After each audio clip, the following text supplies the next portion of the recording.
Daily Blast Live. We're talking about what you're talking about. Thrown under the bus. No.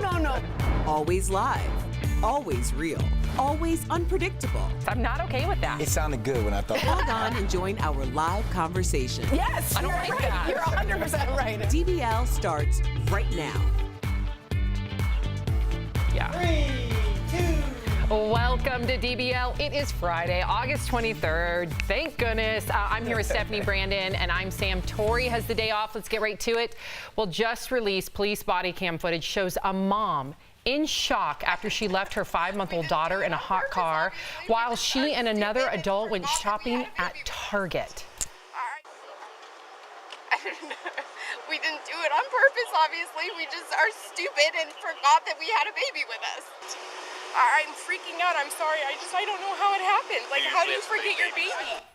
Thankfully, the little girl is okay, but you can hear her 6-year-old sister scream as paramedics took her away on a stretcher. Here's what the mom told police. I think that these people who do it, who you see on TV, I'm like, God, how stupid are they to leave their kids in the car? And then it happened. And the mom was charged with child abuse and endangerment. Listen, I always want to sympathize with the parent, always, obviously, and I do with her. However, as a mother myself, I cannot imagine ever leaving my daughter in a car seat. I don't leave my purse or my phone in my car, let alone my kid. I can't imagine going into a Target. My daughter's on my mind 24/7. There's no excuse for this. That daughter is so lucky to be alive, so lucky. Do you know how hot that child was? That child was almost cold to the touch because the child was already past the point of being so hot, of sweating everything out. That daughter most likely could have died, would have died. I think this is so scary. I mean, I'm not a parent. I've never been in this situation. I don't want to use the word sympathize with her, but I've heard of parents being so exhausted and being up all night to the point where sometimes, you know, they make strange decisions that they wouldn't normally do. I feel like I'm making excuses for her here, but I just don't understand how someone can do this. I don't understand it, especially if you're out with a friend. Like, listen, I've battled postpartum depression. Yeah. I've been so exhausted that I've lost my mind, but at the same, literally. But at the same time, I don't know if that's the time where you go to a Target with a friend. Well, when that happened to you, when you were going through all those things, so you were extremely tired, your thoughts weren't maybe as they would be usually. My hormones were off, but I never once would have neglected my daughter and left her in a car seat. Yeah. I mean, I just can't. I can't fathom it. And there are 2 people involved. And I can see if there's just, one person, and like you're saying, it's a kid. It's a 5-year-old. Like you said, we don't leave our phones in our car, let alone our pride and joy. Well, so, like you said, it's hard to sympathize with this woman. They were gone for almost an hour. I think that's an excuse. I mean, within that hour, you never once thought about your kid. I just can't get. So I can't. But do you think CYS should come in and take the kid now? Like, what do you think the repercussions? Listen, I never want to see a parent and their child separated ever, unless, of course, it's those drastic circumstances where that child was better off. I would rather see what's going on in that home, that they can better support the mother, better support the household to make sure that that parent is at their best for their child. So I hope they can implement something in that household to protect the child. That's what I hope. But it is a horrifying story. Well, this is a nightmare scenario for anyone who has ever been in an elevator, which I feel like is pretty much all of us. A 30-year-old man was crushed to death at his New York City apartment when the elevator malfunctioned. He was exiting on the first floor when the elevator suddenly dropped. Video, way too graphic to show on TV, captured the moment as the man stuck his hand out trying to escape. Halfway in, halfway out, he was caught between the elevator car and the shaft wall as it fell. Firefighters rescued 5 other people who were trapped on the lift after it plunged to the basement. They witnessed everything, Stephanie. And I know that you saw the video, and I can't imagine what you must have seen. I chose to not watch it. But those individuals were in there. They witnessed it. I mean, I can't imagine that either. Yeah, so I wanted to watch the video because I wanted to see exactly what happened. And I couldn't wrap my head around exactly how the situation happened. So this gentleman, there was a group of people on the lift. They were exiting the lift. All of them made it out, bar this one gentleman. And he was kind of half over the little, onto the floor. Now the elevator drops, and at that moment he's pulled down. And I looked online, and it's the force of speed and motion. You can't physically. There's no way. You're not strong enough as a human. But this, before we all panic, obviously it's awful. There's a 1 in 10,440,000 1,000 chance that this will ever happen to you. And sadly, only 30 people have died from elevators, and they actually were more elevator technicians that were working on the elevator. So elevators are safe. Especially in New York, because, I mean, you have to comply when it comes to building codes and safety codes when it comes to elevators. But I'm got to put this one on the Department of Buildings, because this records have shown that 16 violations were issued between 2017 and 18 to this building alone. They also, a few months ago, an elevator was shut down and the building was fined. So a lot of people are saying that this I would be out for blood. If that was my husband, my brother, my son, I would be out for blood. That is horrific. It's unfortunate. It is, and I think it's everyone's worst nightmare, right? We all think about it when we go into an elevator, whether or not you're going to get trapped, whether or not something could happen, malfunction. So my heart goes out to his family and of course to the survivors too. That is definitely a traumatic situation to try to recover from. Well, the FBI has indicted at least 80 people. Those arrested were mostly Nigerian men living in the U.S. who targeted women in love scams, among other frauds. Some tricked elderly women into sending money to fictitious men they thought they had fallen in love with online. They allegedly stole, are you ready for this, at least $6 million. Listen to the officials.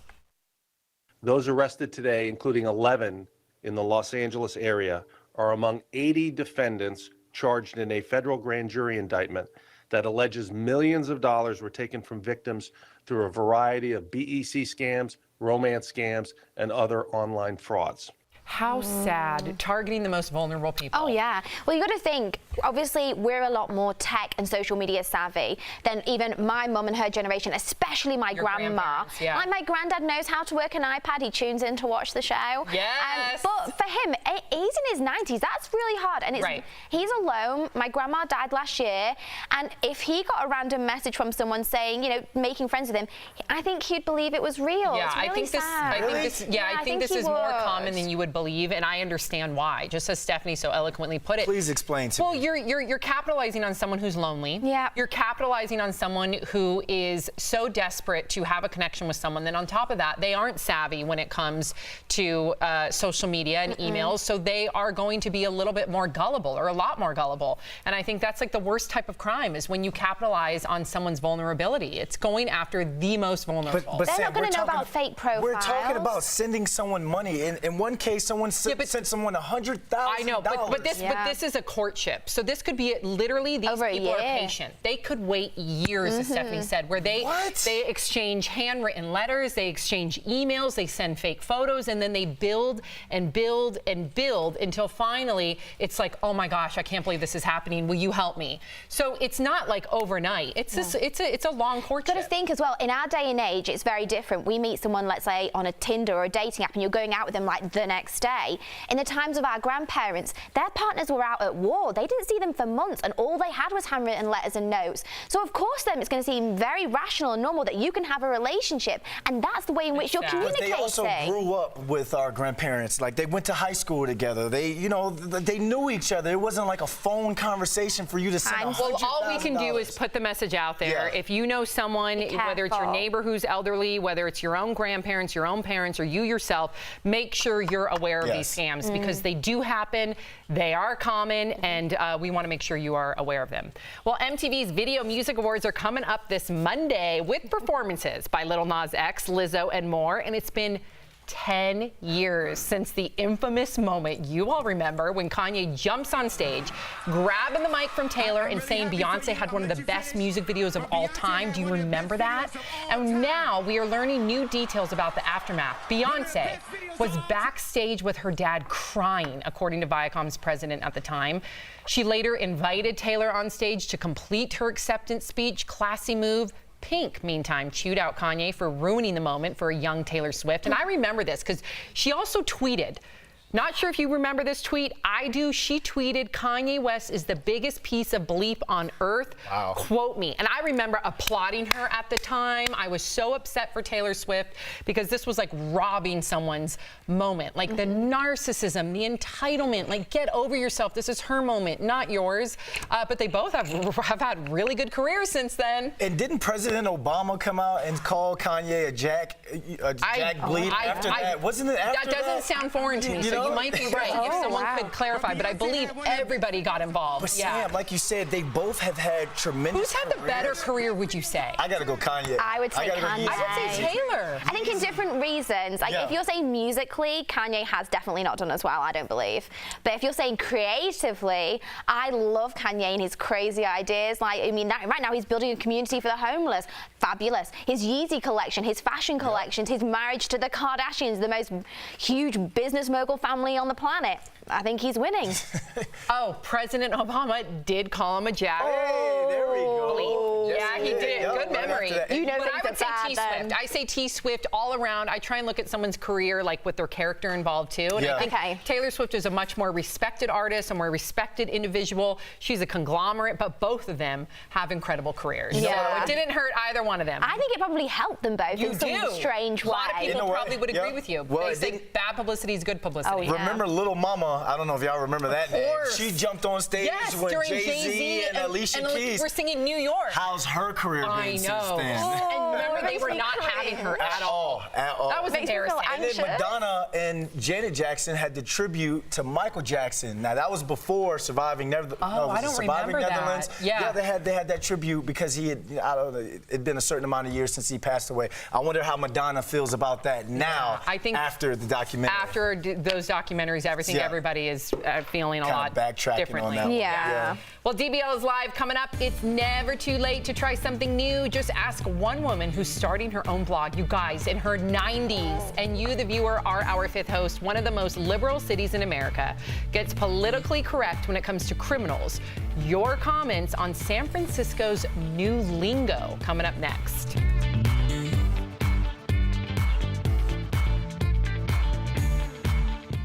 Hi there, DBL Nation. It's Kelly Schubert here at the DBL Digital Team. Happy Friday.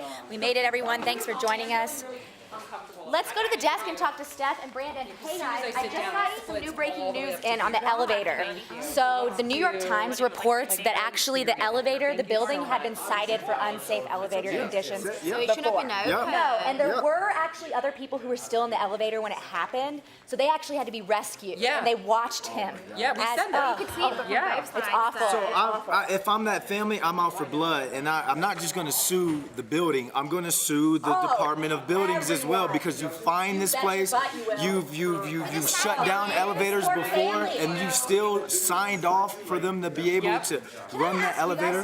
What do you think about the video being out there? Would you sue the media companies who are showing this video of your son being crushed? I think you need to show it because you need to show how horrendous it was. You don't need to show it, in my But for me, for the lawsuit, If it was my husband It's horrific or enough to brother hear and they're about it. showing that, Yeah, I think would it's sue that media me company too. as a segment. I think it's too. In my opinion, it's too gratuitous. I think just hearing it was enough. was enough. Yeah. I mean, we obviously chose not to show the video because it's horribly I didn't even graphic. wanna watch it. Yeah, I was upset. I did watch it. I didn't know what I was about to watch, and it was. Or watching a movie. That's fictional. See, I wanted to watch it because I wanted to see I wanted to understand what happened. And were you okay? Like, I don't think it was right. watched it? I don't mind that I watched I think it, but I think it's definitely right to not show it on television. I I don't think agree. that's the would have been. I don't think that's What very if it had been your respectful. brother or your husband? Would you be okay with these media companies showing this video? You know what? Yeah, to raise awareness Okay. and For to the like. lawsuit, yep. But the thing is, everyone talks about like suing them, and obviously something needs to be done. But it's not going to bring your loved one back, is it? It's not, not. but at the same time, but if you don't sue, then it's like they're getting off the hook. Yeah, I in a kind of way. would. I kind of would And feel in a way. like I'm It's taking happened money to from like you my again loved if one it is, dying, you know? though. You know. Like I said, Yeah, 16 But violations. if it's unsafe, it could happen to someone else again. I appreciate that, and that's why I feel like if someone I have to really make a love point. died, like I don't know if I'd want that money because I would be like, Yeah, I don't know, I'd feel like it's it's property of someone about the money. died. It's not about the money. About I want you to knowing feel that something. Yes, I want you to feel it. 16 DBL Nation, please let us violations. know what you think, and let us know what you think about that video being shown. If you want to go watch it, you can, but again, we're choosing not to show it.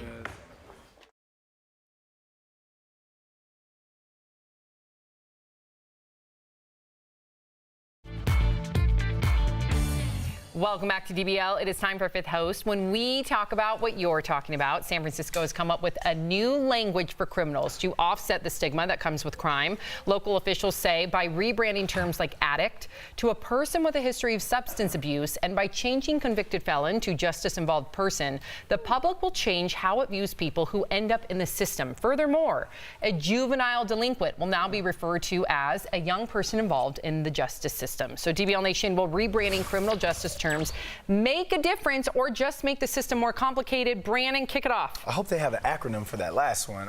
Carol from Facebook says it's not what they are called that matters. It's what they did and continue to do that does.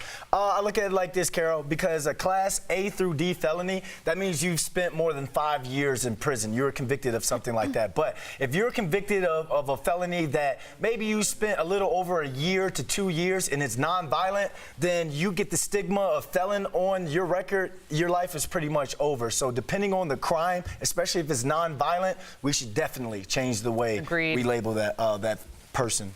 Dan from Facebook says a justice-involved person could mean any number of things. Use language that actually communicates the facts, but without hostility. Former offender would seem like a sensible term. Well, thank you so much, Dan, for writing in. I think I agree with Brandon. I think it depends on the crime and what happened. I personally really like the change for the addict because I feel like that can really give a stigma to someone, especially when they might not have done something wrong. They're just like struggling to come to terms with something that's happened or something that's been involved in their life. Yeah, so I think it depends on the case by case, but for me, I felt I understood those terms a lot more, so it might help someone else who doesn't fully understand the justice system. Well said. Mike from Facebook says, I applaud the effort and do believe that in many cases language is important, especially when it comes to the youth in our system. Yeah, man, you hear about the looking glass theory, so it's supposed to be how words affirm your beliefs. So if you tell a young kid who's in the system that they are bad or deviant or they're a felon, they're going to tend to act out what those words are. So it's really detrimental. So I'm all for this. I think it's fantastic. I would love to go one step further. And to those who are nonviolent offenders, I don't even know if they should have some sort of terminology that even lends to felon at all. And I know this doesn't, but it's still a little vague for me. So. All right, Celine from Facebook says, how long will it take for a justice-involved person to be considered offensive and looked down upon?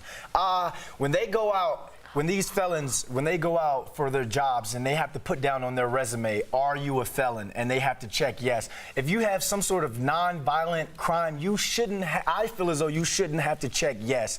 I think that justice-involved person shouldn't even be on a resume or anything like that unless you have some sort of heinous crime, unless it's violent. I agree. Yes. Morgan from Facebook says, oh, Morgan, I don't like this. You can put lipstick on a pig and it's still a pig. Yikes. Basically saying you can dress up a name and it's still the same. They're still a felon. I mean, I strongly believe it depends on exactly what the crime is. I think sometimes we're young and we make very silly mistakes that can affect the rest of our future and then affects our lives and then make us struggle to go on and get a job. And then it puts that person then in a life or a situation which they never would have chosen from a really silly mistake. I don't think they should all be penalized for this. Yeah, especially because we've all committed a crime. We really have. Yeah. Every single one of us, whether it was drinking and driving, whether it was using marijuana, whether it was speeding, whether it was shoplifting when you're a kid, guaranteed we've all committed a crime. Only some of those people were caught. And let's all talk about the disproportionate amount of policing when it comes to low-income communities and people of color. So those are all things to remember. All right, thank you for writing in. We do love hearing all that you have to say. Tom Brady is getting a lot of praise online for his recent fashion choices. Interesting, Stephanie. You got all the details coming in. I like that sound. So Tom Brady made a bold fashion statement this week. He wore quite the hat to the Patriots preseason game against the Carolina Panthers. Check it out. One user on Twitter said, only 3 people in the world can rock this hat and look good. Tom Brady, Tom Brady, and Tom Brady. Overall, people seem to be liking it, so this has got us wondering what Tom would look like in another iconic hat, like the famous Pharrell hat. You all know the one I'm talking about. What do we think? Does Tom have what it takes to take his hat game to the next level? Wow. I don't know about him in the hat. I love the hat. I just feel like, I don't know. Am I being unfair? where I feel like that doesn't He fit his can style. wear whatever Yeah, he can. wants I because know. it's Tom Brady. But you know what, Sam? In honor of the 10 years from that VMA moment, Tom Brady, that's a nice hat and all, but Brandon London, Oh, look at this this. I is went the that greatest of all time. Of all time. It looks too small. It's way too small for your head. Being on national TV is really blowing my ego up a little bit, eh? I guess so. Coming up on DBL, meet a woman who's starting her own blog at 97 years young. Find out why she's doing it next in an Empowering Heart Threads. Coming up.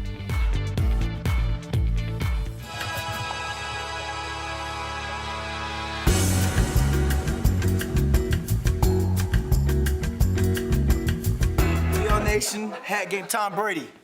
First and foremost, I want to say congratulations on a great career. I know you're going to have a great season this year. 2007 New York Giants beat you all in the Super Bowl. Thanks for that ring.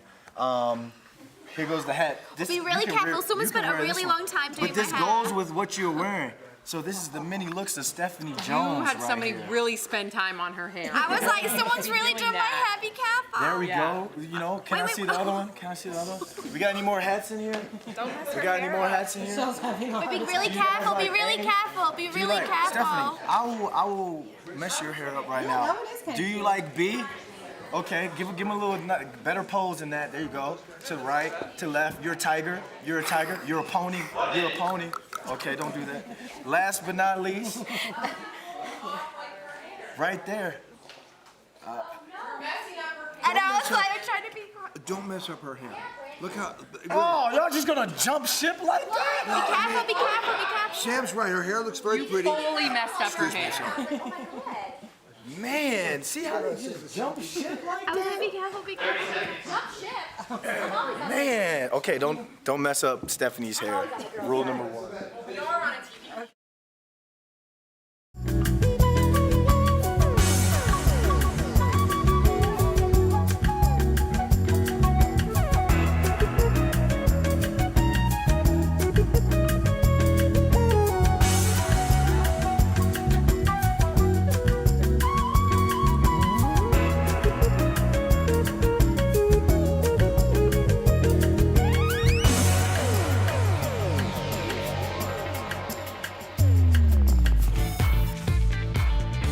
Welcome back to DBL. Today's Heart Threads is all about proving that age ain't nothing but a number.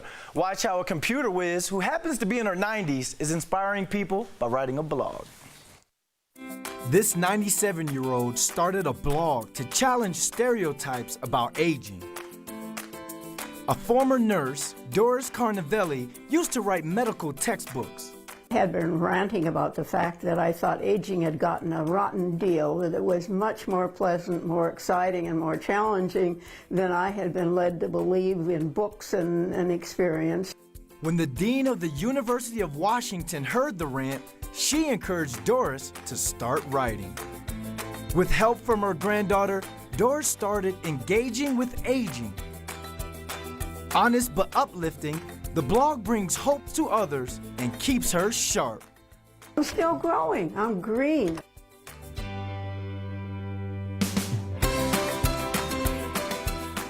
There you go, Doris. We'll be right back.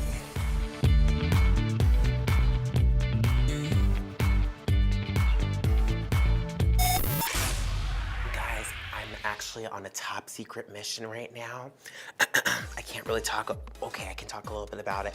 I'm searching for all you nasty people out there who are sharing beauty stuff together. It's terrible. Welcome back, you guys, to another episode of Beauty Blast. Today, I'm back with the beauty police, and we need to go ahead and make sure that we set out something for everyone, alrighty? Come back in, a little closer. Stop sharing your cosmetic products with your friends. Okay, remember our mothers told us, your grandmother told you, your auntie, your cousin, and all your best friends, not your best friends, they're the one actually committing the crime with you, but your family has told you for years, we shouldn't share makeup with each other, right? But why do people continue to do it? It doesn't matter, guys, if it's a last minute thing. If you forgot your mascara at home, you're about to go on this hot date, that doesn't mean you reach into your best girlfriend Clarissa's bag and pull out her nasty old Revlon mascara that she's had for 6 years and it's all crusty and nasty and brush it on your beautiful lush lashes. You have to take care of yourself a little bit more than that, baby girl, okay? Or baby boy, you know, do your thing. I wear makeup all the time, so everybody's equal here. However, back to reality, we gotta stop sharing makeup once again. Now, the reason why is because we can spread infection like nobody's business. Even as a makeup artist, I make sure to wipe down and clean and use proper sanitizing products anytime I'm doing eye makeup or any makeup on anyone and in between each client. Now, your best friend, I can tell you're not, they aren't doing that. And there's a problem with that. You're putting yourself at risk for so many different nasty, nasty diseases. Let's not do that anymore, y'all. So do yourself a favor, drop by a 7-Eleven if you really need something and pick up something real quick, or the dollar store if you have to. It's better to use something cheap than to use something that's nasty, okay? I'm Jeray for the Slay once again. Make sure you guys are following me at Jeray for the Slay, and we'll see you guys next time.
Welcome back to DBL. We love sharing your comments. What do we got, Steph?